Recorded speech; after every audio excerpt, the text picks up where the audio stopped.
Hi guys, got a quick unboxing video for you here. It's a Kingston Hyper X solid state drive, a 120GB variation of it. I wanted to highlight it because for the price this is actually quite a quick solid state drive. We've got a 555MB read and a 510MB per second write speed.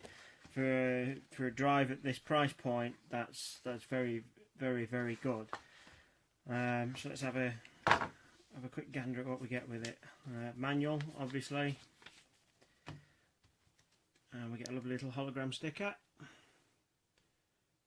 Put on, if I can get that in focus. You make sure all your friends know you've got a Kingston Hyper X inside. I do really like the box in this. I know it's a bit chunky for a solid state drive, but it looks really nice. I think the drive sits really well in it. So let's see if I can get out of these on. See, a lot of solid state drives got quite understated styling. This has got sort of a gunmetal on the back, brushed aluminium, and sort of a ridged chromed effect lettering. You might not be able to see the texturing of that on the video, but it's a very nice drive. Obviously, more importantly, later we'll get into the benchmarks, but it's a very nice drive. Again, very nice packaging. We've got this X in the foam. I hesitated when I first opened this because I expected there to be a caddy with it, but it's hidden very nicely underneath. So the caddy is sitting in the back of the foam. And the caddy also hides the screws to mount the hard drive into the caddy and the screws to mount the caddy into the case. Very nice piece of kit,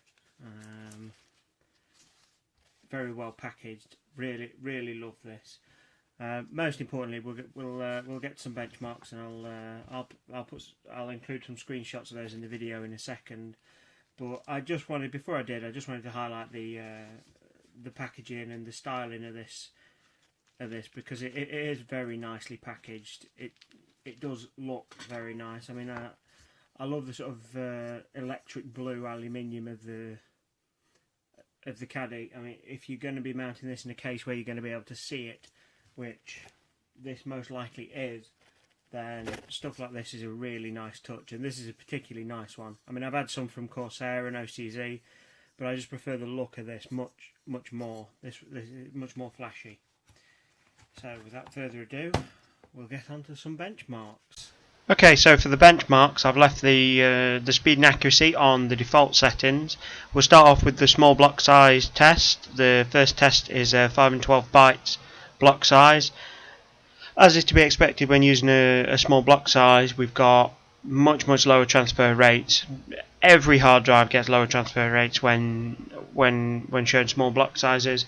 What's really important with a solid state drive like this is really your burst rate and access time. As you'll see, we've got quite a respectable burst rate.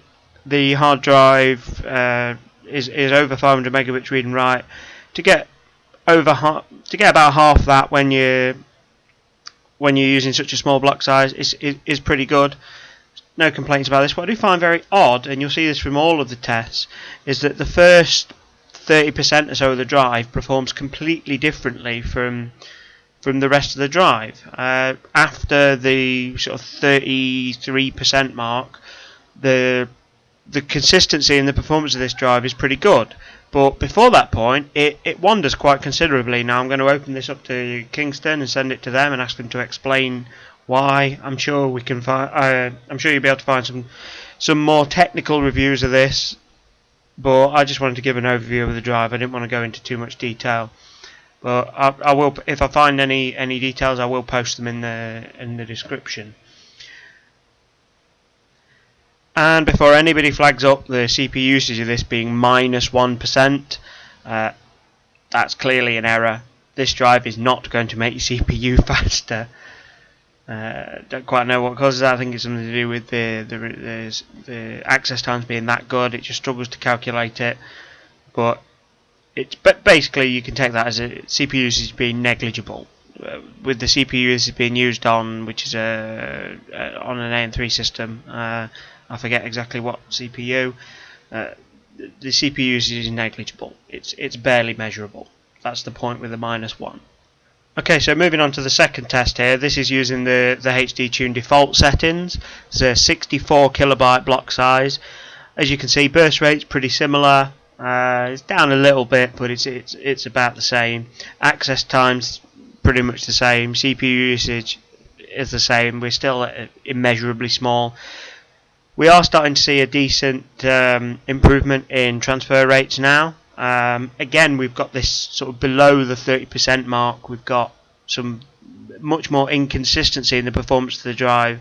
They say at one point it dropped down to 150 megabytes per second, which is really weird.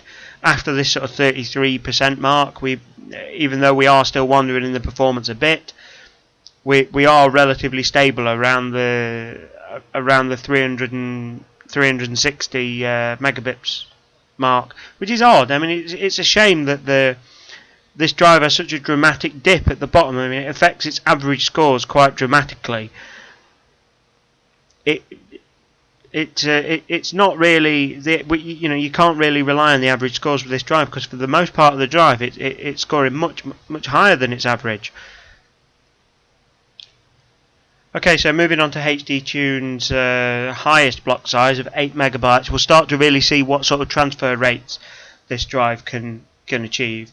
Now, again, we've got CPU usage, burst rate, and access time are all about the same. Again, we see that in the first 30% of the drive, we've got some real massive inconsistencies in the performance, but after that point, we're very, very consistent, and we're running consistently above the 500 megabytes per second point. Now, the drive is advertised at getting close to 550, but let's face it, we all know that the lab benchmarks they do to put the advertising sticker on are always going to be in favour of the drive. They're going to experiment with dozens and dozens of tests to get the absolute best performance they can to stick on the advertising sticker, which is kind of why I do the default settings. I do the smallest block size and the largest block size, because I don't really care about finding the absolute best of a drive and finding the absolute worst. I just want to give a broad spectrum of how it performs. So if we find any extremes in this, then we know it's a bad drive. If we find it's fairly consistent, we know it's a good drive. We could spend ages going into detail, but at the end of the day, how a drive performs under some very specific conditions is not relevant. This drive is getting above 500 megabytes per second fairly consistently. It rarely drops below 450. You know, it's a decent drive. I mean, I've done some tests on the Corsair and OCZ equivalents. I found the OCZ's performance to be more stable. Both the OCZ and the Corsair got more stable performance than this Kingston drive did. However, this Kingston drive is about 30% cheaper than the OCZ and Corsair equivalents. Now, I expect that to change very soon. Obviously, Corsair and OCZ are going to have to respond to that, because this drive it's a hair off being as good as a Corsair and OCZ, and it's significantly cheaper. To be honest, my money would be on this drive as it is now. I generally tend to favour Corsair stuff, but as of today, my money would be on this drive. Now, if Corsair and OCZ bring their prices down to match the Kingston, then I'll go with the Corsair or the OCZ. But as it stands today, this would be one of my hard drives of choice. I mean, to get a solid state drive this cheap and this fast is absolutely phenomenal.